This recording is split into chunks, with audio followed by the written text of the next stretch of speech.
Assalamualaikum warahmatullahi wabarakatuh. Apa kabar semuanya? Semoga semuanya sehat selalu. Terima kasih sudah meluangkan waktu untuk menonton video ini. Saya Muhammad Bahrul Amik, mahasiswa program studi Hukum Keluarga Islam di Universitas Al-Falah Sunniyah Kencong Jember, Jawa Timur. Pada kesempatan kali ini saya ingin berbagi sedikit ulasan terkait sebuah buku yang sangat menarik untuk dibahas, khususnya bagi kita yang tertarik kepada kajian hukum, sejarah, dan peradaban.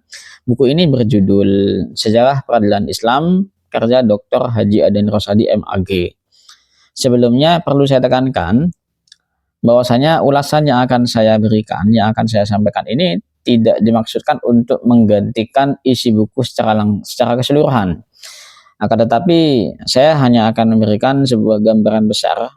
Anggaplah semacam peta awal terkait isi buku, tujuannya agar kita bisa mengetahui kemana arah pemikiran yang disampaikan oleh si penulis,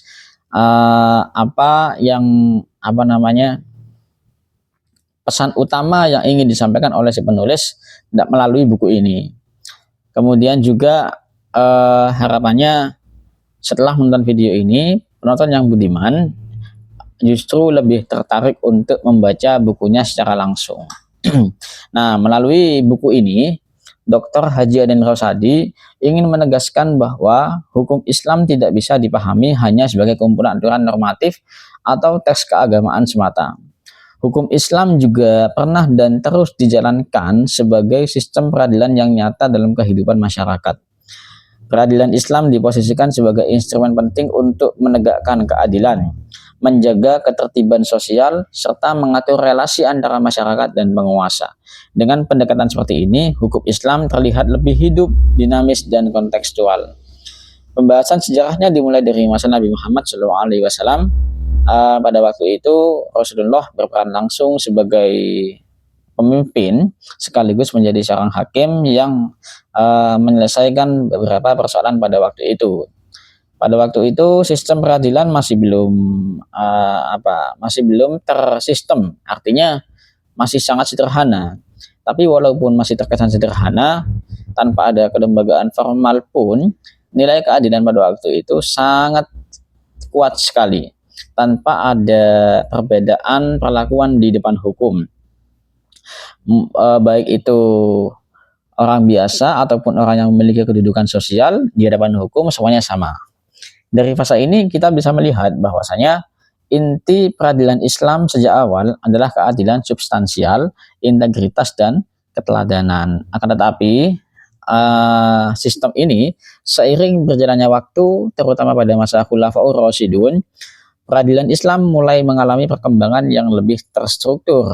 Pada periode ini, sistem peradilan tidak lagi sepenuhnya bergantung pada satu figur, tetapi mulai ditata secara lebih rapi. Hakim atau qadhi diangkat secara khusus untuk menangani perkara, dan mulai dikenal pemisahan peran antara penguasa dan penegak hukum. Sayyidina Umar bin Khattab menjadi salah satu tokoh yang paling sering disorot karena ketegasannya dalam menjaga independensi peradilan. Hakim diberikan kebebasan untuk memutus perkara, bahkan ketika keputusan tersebut berpotensi merugikan kepentingan penguasa. Hal ini menunjukkan bahwa keadilan ditempatkan di atas kepentingan politik. Selanjutnya, buku ini kemudian membahas berbagai lembaga peradilan yang berkembang dalam sejarah Islam. Tidak hanya peradilan umum yang menangani sengketa masyarakat, tetapi juga lembaga yang berfungsi menjaga ketertiban sosial dan moral publik, serta lembaga khusus yang mengadili penyalahgunaan kekuasaan oleh pejabat negara. Menariknya, dalam sistem peradilan Islam, penguasa tidak ditempatkan sebagai pihak yang kebal hukum. Justru ada mekanisme khusus untuk mengawasi dan mengadili tindakan sewenang-wenang penguasa. Dari sini terlihat bahwa konsep pengawasan terhadap kekuasaan sudah dikenal dalam tradisi Islam sejak lama. Namun buku ini juga menunjukkan bahwa perjalanan peradilan Islam tidak selalu berjalan ideal. Pada masa dinasti Islam, peradilan memang mengalami kemajuan dari sisi administrasi dan kelembagaan. Akan tetapi di sisi lain, peradilan juga semakin rentan terhadap intervensi politik. Independensi hakim tidak selalu terjaga, dan dalam beberapa kasus hukum digunakan untuk melanggengkan kekuasaan. Dari sini, penulis secara tidak langsung mengajak membaca untuk bersikap kritis dan objektif dalam melihat sejarah, bahwa kemunduran peradilan bukan berasal dari ajaran hukumnya, melainkan dari praktik penyelenggaraan kekuasaan yang menyimpang dari nilai keadilan. Jika jika jika dikaitkan dengan konteks kekinian, nilai-nilai yang dibahas dalam buku ini masih sangat relevan. Prinsip keadilan, persamaan di hadapan hukum, independensi hakim, serta akuntabilitas penguasa merupakan nilai universal yang hingga saat ini masih menjadi tantangan dalam sistem peradilan modern. Oleh karena itu, mempelajari sejarah peradilan Islam tidak hanya penting untuk memahami masa lalu, tapi juga sebagai bahan refleksi untuk memperbaiki praktik hukum di masa sekarang. Dilihat dari kelebihannya, buku sejarah peradilan Islam ini memiliki penyajian yang cukup sistematis dan runtut. Penulis berhasil memetakan perkembangan peradilan Islam dari masa ke masa dengan pendekatan historis yang jelas. Buku ini juga kaya akan perspektif konseptual, sehingga membantu pembaca memahami peradilan Islam sebagai sebuah sistem, bukan sekadar kumpulan aturan hukum. Selain itu, buku ini cukup objektif karena tidak hanya menampilkan sisi ideal, tapi juga mengungkap berbagai dinamika dan problem yang terjadi dalam praktik peradilan Islam. Namun, tentu tidak ada buku yang benar-benar sempurna. Dari sisi kekurangan, buku ini menggunakan bahasa yang cukup akademik, sehingga mungkin terasa agak berat bagi pembaca pemula. Selain itu, pembahasan mengenai konteks kontemporer masih relatif terbatas, sehingga pembaca perlu melakukan refleksi sendiri untuk mengaitkan konsep-konsep yang dibahas dengan kondisi peradilan modern pada saat ini.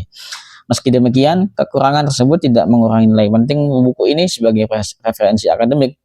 Secara keseluruhan, Sejarah Peradilan Islam karya Dr. Haji Aden Rosadi merupakan buku yang informatif dan membuka wawasan.